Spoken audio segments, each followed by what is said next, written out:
Halo semuanya, perkenalkan nama saya Yanuarius Damasetelar Santoso, Prodi Mekatronika, NIM 1911-13008.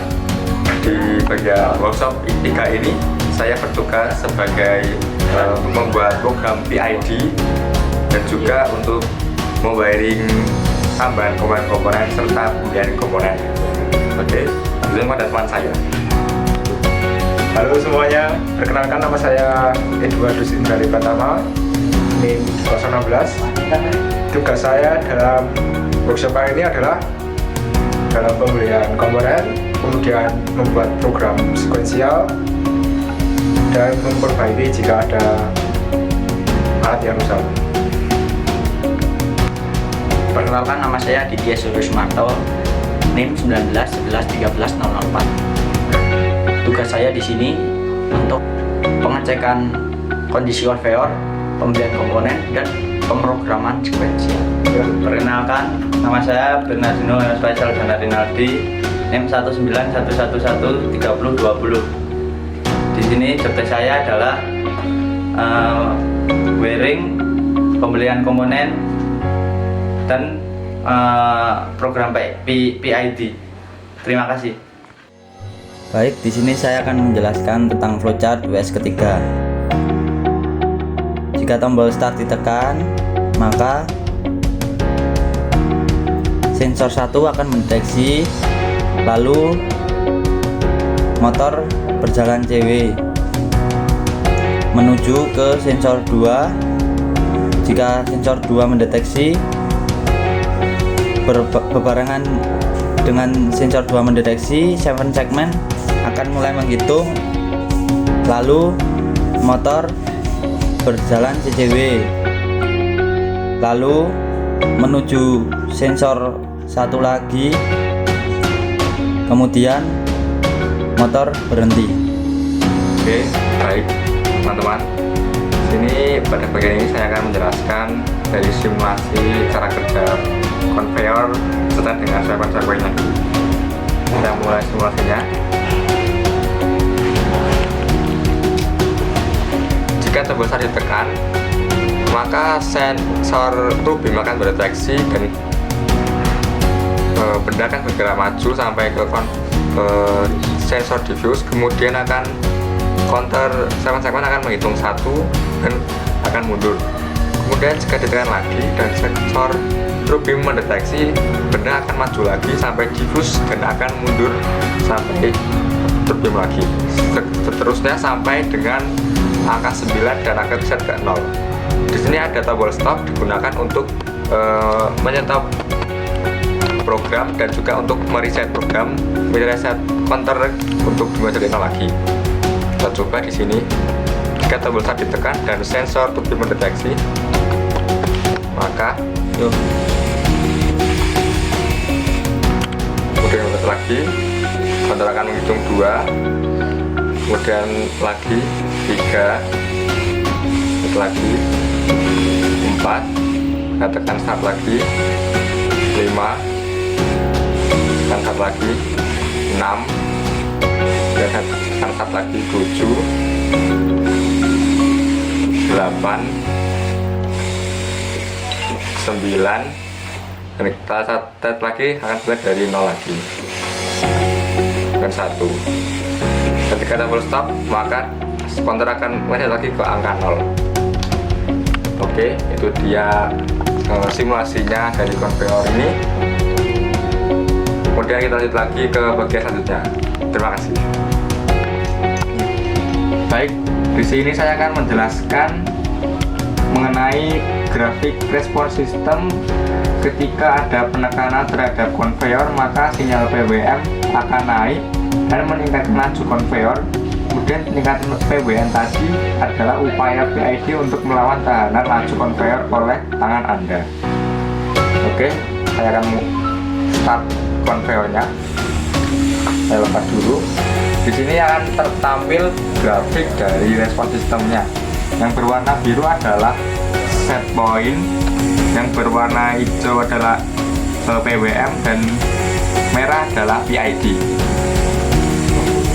Kemudian kita dari penekanan pada motornya bisa dilihat di sini motornya saya tekan, maka akan terlihat bahwa ada upaya dari PWM atau motor akan bergerak meningkat dan juga PID akan meningkat. Ketika saya lepas maka akan kembali seperti semula, maka akan turun, makin lama semakin turun.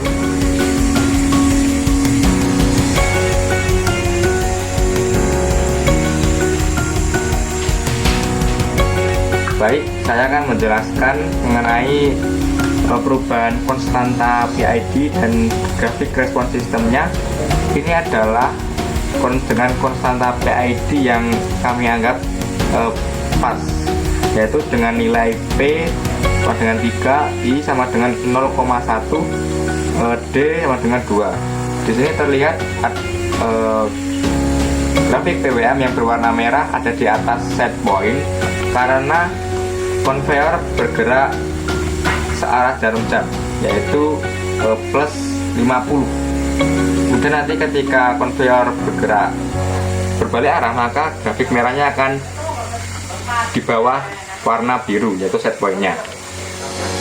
Dari mana kita tahu bahwa konstanta PID ini merupakan yang pas?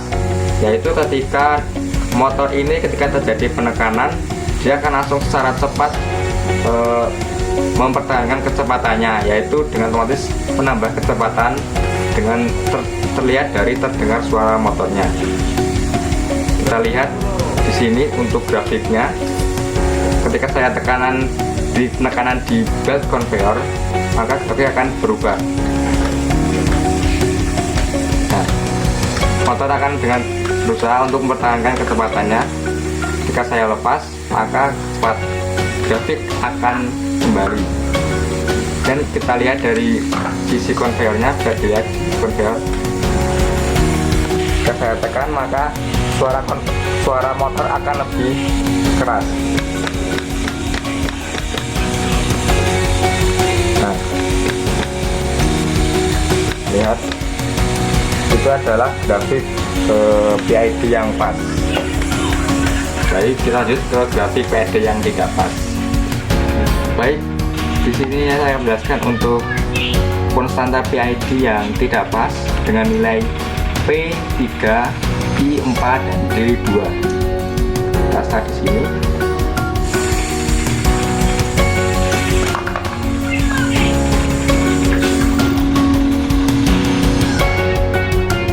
Kita lihat di sini.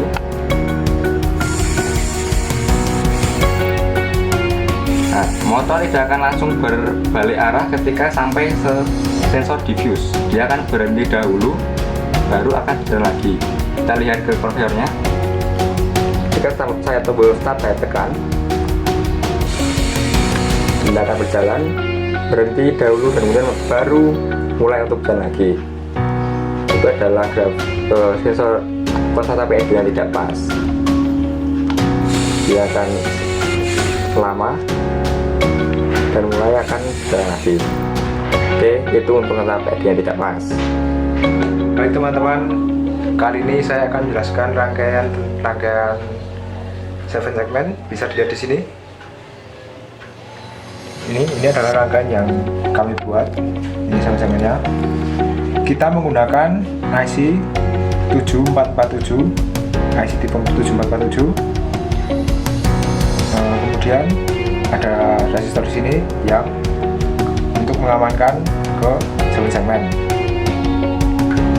Kemudian ini ada pin ground di kaki nomor 8 IC 7447 dan pin VCC di kaki 16. Kemudian untuk kaki inputnya ada di kaki 1, 2 dan 67, bisa dilihat di sini. 1, 2 dan ini 67. Ini ground. Ini VCC, ini ground. Nah, kemudian untuk outputnya pin nomor 15 masuk ke segmen kaki F kemudian pin 14 masuk ke segmen kaki G, pin 13 masuk ke segmen kaki A, pin 12 kaki B, pin 11 masuk ke kaki C, pin 10D dan pin 9 ke kaki E. Sementara untuk dotnya tidak kita gunakan karena tidak perlu. Di 7 segmen kita menggunakan 7 segmen common anoda, maka komnya dua-duanya dimasukkan ke VCC dan 5 volt Arduino. Sekian, terima kasih. Ya, di sini saya akan menjelaskan input dan output pada pemrograman microcontroller. Pin mode H1 merupakan output. Ia merupakan driver. Pin mode L1 juga output, driver juga. H2 output, L2 merupakan output. Kemudian pin 8 merupakan tombol start. Pin 9 dihubungkan ke stop. Pin 10 ke sensor 1, pin 11 ke sensor 2. Kemudian pin 2 dan pin 3 merupakan encoder. A, B, C, D masuk ke 7 segmen. Baik, di sini akan jelaskan untuk program Arduino-nya. Pertama kita inisialisasikan dulu semuanya, yaitu encoder di pin 23, kemudian counter untuk pin A0, A4, A2, A3, kemudian ini inisialisasi untuk program PID-nya. Kemudian ini kita masuk ke void setup, kita inisialisasikan semua pin untuk input maupun outputnya. Setelah itu kita masuk ke void loop. Di void loop ini kita masukkan program untuk menjalankan motor secara sekuensial, yaitu motor akan bergerak maju ketika tombol ditekan dan sensor mendeteksi, kemudian akan mundur jika sensor 2 mendeteksi, dan berhenti jika sensor 1 mendeteksi lagi. Kemudian lanjut, dan ini adalah program untuk PID-nya dan berada di sini. Dan ini terlihat bahwa jika PID lebih dari 0, maka H1-nya akan low, H2 high, yang berarti motor akan bergerak maju. Jika PID kurang dari 0, maka motor akan bergerak mundur, dan jika PID sama dengan 0, maka motor akan berhenti. Kemudian kita lanjut ke program untuk menyalakan counter 7 segmennya. Ini adalah program untuk menunjukkan segmen-segmen berangka 0, kemudian 1, dan sampai seterusnya 2, 3, 4, 5, 6, 7, 8, 9 ini. Kemudian kita masuk ke void CW. CW untuk menyalakan motor berputar secara CW, yang berarti H1 high, L1 low, H1 low, L2 high, maka motor akan berputar CW. Kemudian ini adalah void diam, motor akan diam ketika semua saklar atau gerbangnya low atau terbuka. Kemudian void CW, H1 low, L1 high, H2 high, dan L2 low. Oke, sekian itu untuk program Arduino. Terima kasih.